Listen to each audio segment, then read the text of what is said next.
Hello et bienvenue dans Break, le podcast dédié à l'entrepreneuriat, au business et à tout ce qui gravite autour de ces thèmes. Autant dire qu'il y a pas mal de choses à raconter.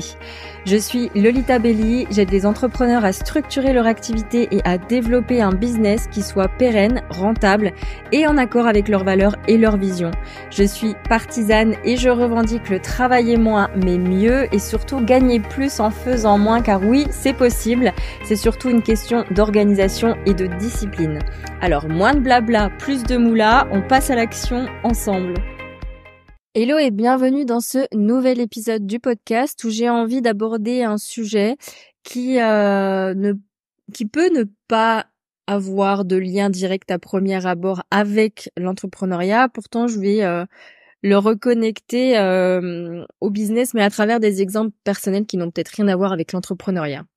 Et on va parler de la peur de manquer. Donc je ne sais pas si c'est une peur que vous avez en vous-même actuellement, consciente ou de façon inconsciente. Mais en tout cas, je crois ne pas trop me tromper si je dis que nous la connaissons toutes à des degrés plus ou moins différents, cette peur du manque. Voilà quelques années que j'introspecte, que je m'observe et que j'identifie mes schémas de comportement, et la peur du manque est bien présente chez moi. Que ce soit la peur de manquer un événement, une occasion, la fameuse FOMO, Fear of Missing Out comme on l'appelle, cette peur de rater quelque chose, ou encore la peur de manquer d'argent, de nourriture même, de temps, etc. Alors que j'ai l'abondance de tout ça et c'est vraiment des peurs qui sont infondées et qui n'ont pas lieu d'être, mais elles sont là. Donc comment ça se manifeste concrètement pour moi dans ma vie en termes d'action, cette peur de manquer, comment elle va se transformer? Pendant longtemps, c'était très difficile de dire non et de poser mes limites. On me proposait une sortie et j'allais dire oui à tout. Je voulais pas manquer quelque chose, je voulais être présente, quitte à étouffer, c'est vraiment le mot, mes ressentis et mes besoins. Il y avait, je pense derrière, cette envie de s'intégrer, d'être présente, d'être occupée aussi et de vraiment ne rien rater. Et aujourd'hui, c'est différent, heureusement, même si parfois ça vient encore me titiller, j'ai rarement du mal à dire non.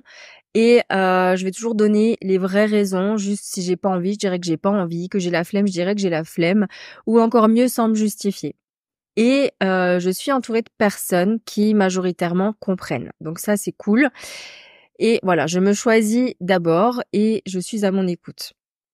Côté nourriture, par exemple, j'ai jamais manqué de rien. On a eu des périodes un peu difficiles parfois avec ma mère où le frigo était vide quand j'étais plus jeune, mais elle a toujours réussi à me nourrir. J'ai jamais manqué d'un repas et j'ai toujours eu suffisamment dans mon assiette. J'ai jamais eu ressenti la faim au point de me dire que je suis vraiment mal nourrie ou je ne sais quoi. Donc je sais pas si la peur de manquer de nourriture vient de là en partie, mais j'ai souvent peur de manquer. J'ai besoin d'avoir un frigo plein. C'est un de mes pôles de dépenses prioritaires. Je lésine vraiment pas sur l'alimentation ni sur la qualité des produits. Mes grands-mères, peut-être les vôtres aussi, ont toujours eu de la nourriture à foison, des réserves à la cave pour un régiment. Ça vient aussi, ça vient de la période de guerre qu'elles ont connue et où elles ont manqué peut-être, sûrement. Et quelque part, c'est aussi une transmission générationnelle, cette peur de manquer. Ça aussi, elles les entendent répéter vas-y mange, il y en a encore, reprends-en, il fallait toujours tout finir, etc., etc. Donc en ce qui me concerne, quand j'achète un truc que j'aime bien, ou quand je vois, je sais pas moi, mon pot de beurre de cacahuète arriver à sa fin, physiquement, je peux pas m'empêcher d'avoir un petit stress qui se crée quand même à l'idée de finir le pot, parce que il y a cette peur de manquer, même si je sais que c'est disponible en magasin, que j'ai l'argent pour me l'acheter, je vais me détendre pour finir le pot que quand je saurai qu'il y en a un autre plein et tout neuf derrière qui attend dans le placard. Le fait aussi de vite finir mon assiette ou de me servir beaucoup dès le début ou de me jeter sur un buffet lors d'un événement parce que j'ai peur de manquer, de ne pas pouvoir tout goûter, il y a un stress qui est là aussi physiquement.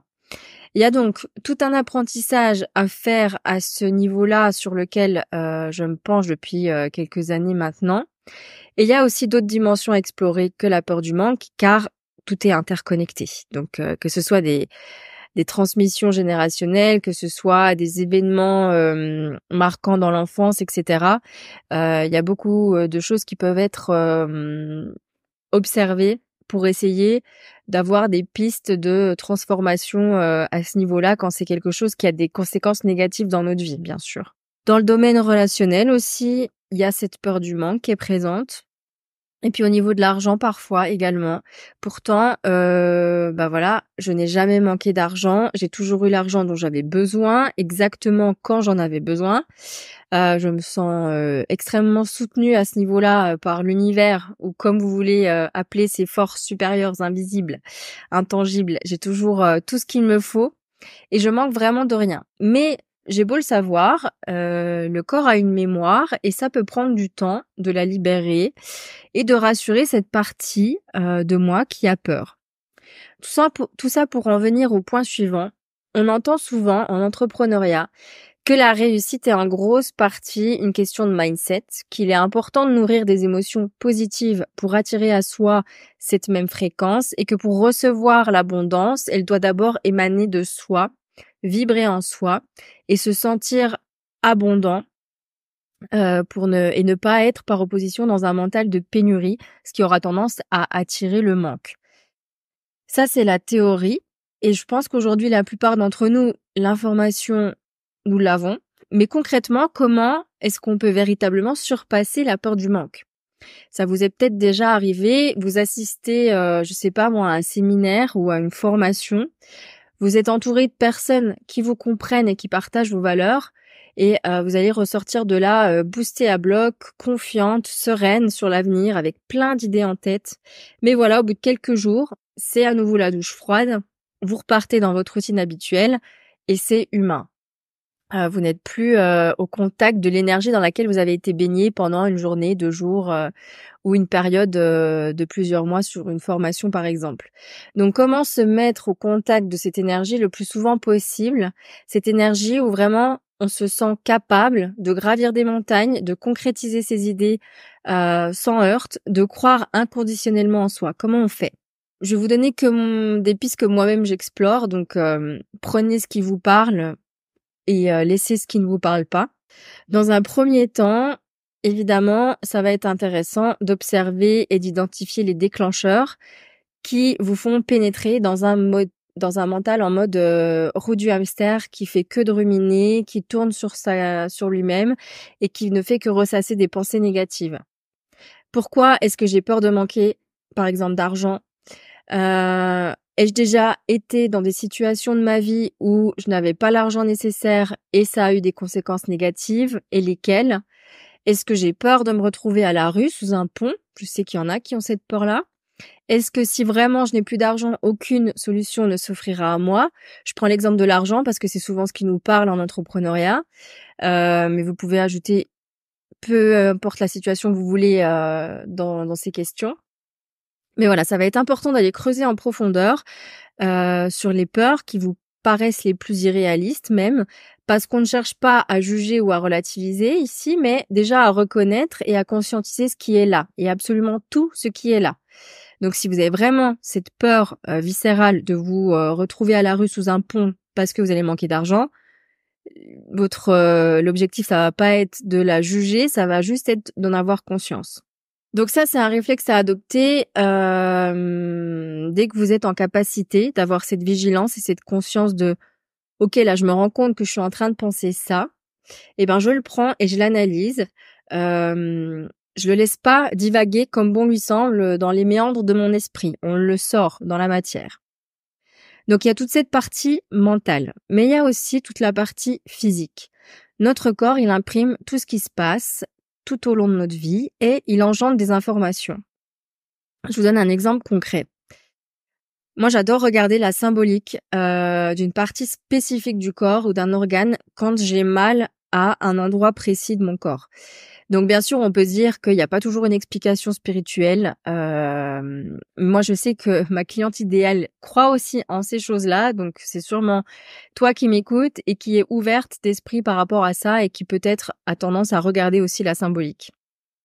Donc récemment, j'ai eu une opportunité qui est venue à moi, que j'ai décidé d'accepter après une période de réflexion. Et cette opportunité, elle va créer du changement dans ma vie.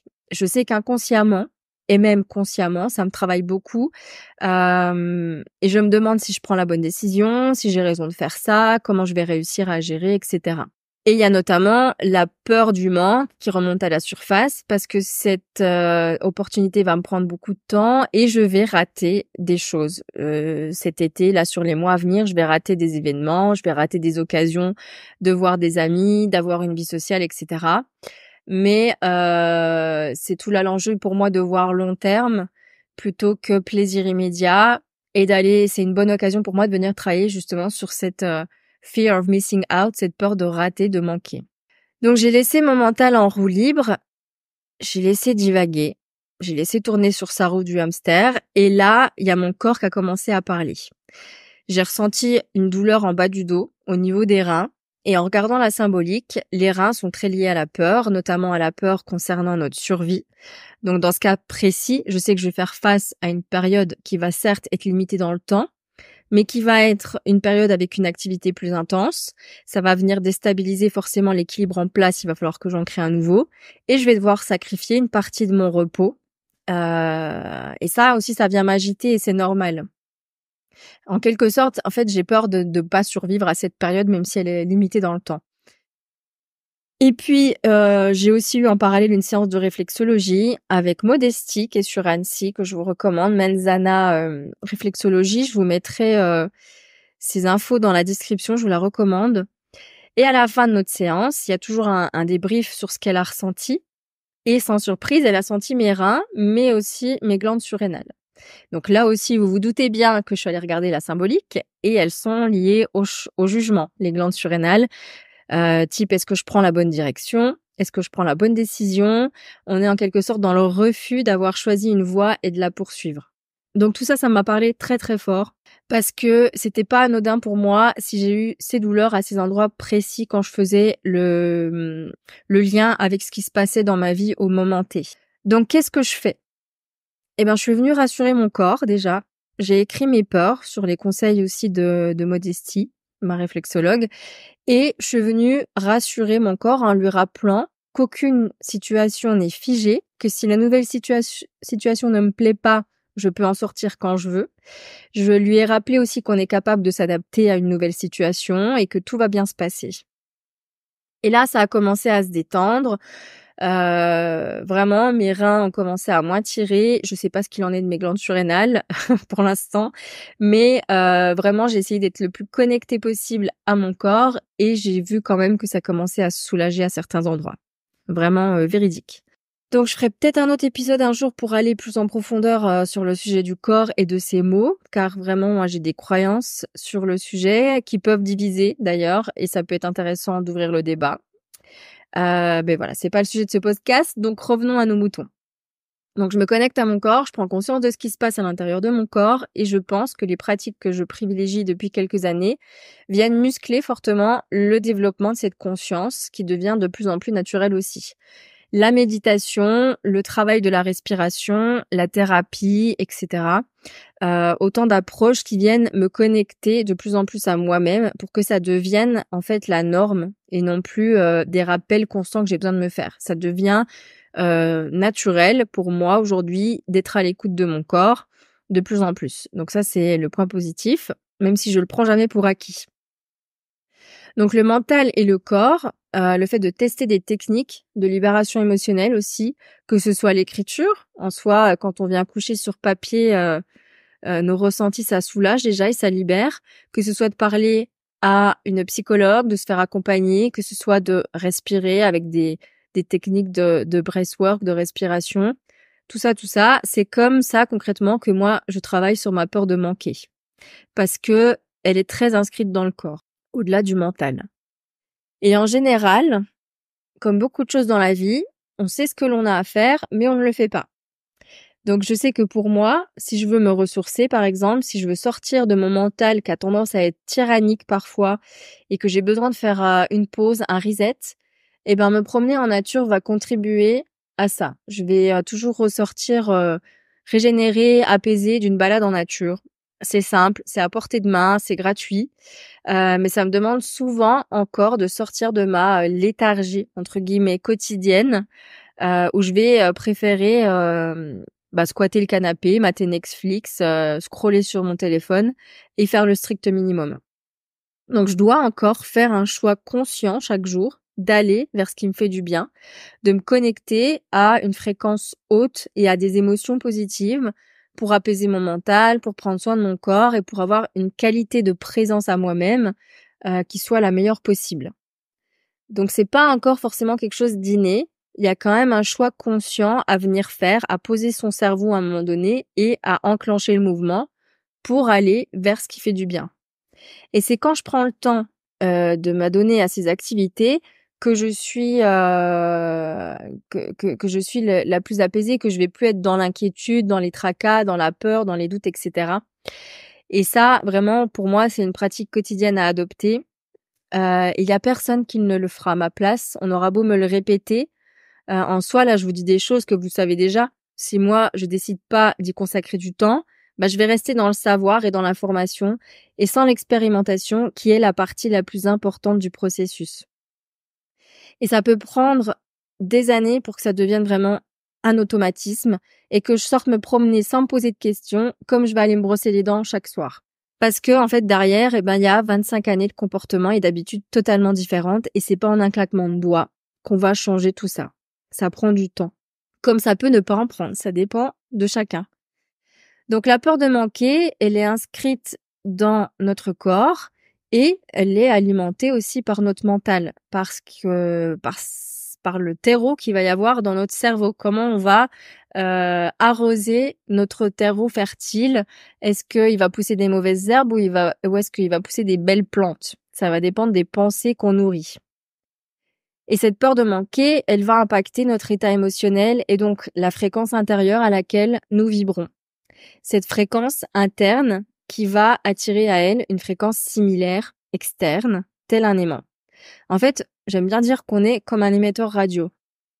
On va transmettre des ondes que l'on va rayonner sur notre champ extérieur via notre antenne, qui va être notre cerveau, et l'extérieur va capter ces ondes dans son champ et va le traduire.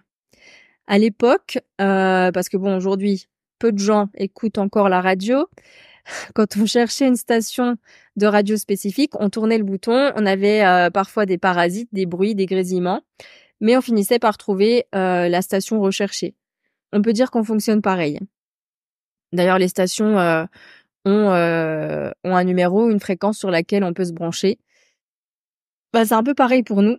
C'est pour ça que l'on attire ce que l'on vibre. Et donc, si à votre mental, vous pouvez lui raconter des histoires, à votre corps, non. Le corps ne peut pas mentir. Donc, c'est bien la conscience du mental, c'est bien de travailler à transformer ses croyances et à vivre le plus possible en conscience de ce qui est et de ce qui se passe à l'intérieur de soi, mais n'oubliez pas le corps. Parce que si les deux ne sont pas alignés, que vous essayez de convaincre votre mental d'une nouvelle vérité qui vous convient et vous aide à obtenir ce que vous voulez dans la vie, mais que votre corps, lui, traduit l'opposé, vous ne vibrez pas physiquement ce que vous vous racontez. Et donc, ça bloque. Donc, vraiment important de libérer vos corps émotionnels et physiques de leurs nœuds aussi, parce qu'il y en a parfois, et c'est ça qui va venir bloquer l'abondance, c'est ça qui va venir bloquer tout ce que vous avez envie d'obtenir, parce que votre corps inscrit et vibre cette peur du manque. Donc encore une fois, comme toujours, la solution est en nous, mais on peut se faire accompagner pour aller plus vite, pour avoir quelqu'un d'extérieur qui nous aide à voir les angles morts qu'on on voit pas forcément tout seul. Et puis tester des pratiques bien-être, prioriser votre santé dans vos agendas, ça c'est hyper important parce que j'en vois tellement qui rentrent dans une spirale de faire, de sauter d'une idée à une autre, d'une formation à une autre, etc. et qui ne se laissent pas le temps au repos, au vide, aux pratiques de bien-être. Et pour moi, c'est devenu les priorités, ça. Les priorités, c'est plus le faire, c'est l'être. Donc, il y a beaucoup plus de créneaux pour être dans mon agenda que de créneaux pour faire. Et franchement, je suis beaucoup plus apaisée quand ça va dans ce sens-là. Et je ne culpabilise plus surtout. Ça, c'est important. Donc voilà un peu pour vous parler de la peur de manquer parce que typiquement quand on a du mal à avoir des clients, quand on a du mal à avoir suffisamment d'argent ou d'activités, ben on vient nourrir cette peur du manque consciemment ou inconsciemment par le mental mais aussi dans le corps et on a tendance à ne pas s'occuper du physique et je pense que c'est vraiment important de venir libérer les émotions, de venir apaiser le corps autant qu'il est important de venir nourrir son mental avec des pensées bienveillantes, positives, encourageantes pour soi. Et ça se peut que ce soit pas encore un automatisme et c'est OK, vous travaillez dessus. Vous en avez déjà conscience, c'est la première étape et puis, il faut passer à l'expérimentation chaque jour et puis tant que c'est pas un automatisme et il faut peut-être se mettre des rappels sur le téléphone. Il faut trouver des petits tricks comme ça qui vous aident à ramener à votre conscience et à vous rappeler que: «Ah tiens, comment est-ce qu'aujourd'hui, j'ai abordé ma journée? Comment est-ce que j'ai réagi à ce qui m'est arrivé? Est-ce que j'étais plutôt sereine ou est-ce que j'ai eu tendance à me laisser emporter par le stress?» Sans juger, juste observer et c'est vous qui avez le pouvoir de venir transformer vos journées, transformer vos pensées et transformer votre état de sérénité physique et émotionnelle et mentale. Donc voilà. J'espère que cet épisode un petit peu différent vous a plu. N'hésitez pas à me le dire sur les réseaux ou par email. Ça me fera toujours plaisir d'avoir vos retours. Et puis en attendant, je vous souhaite en tout cas une très belle semaine. Comme je sors les épisodes le lundi, je vous souhaite une belle semaine, peu importe quand vous l'écoutez. Et je vous dis à très bientôt pour un nouvel épisode.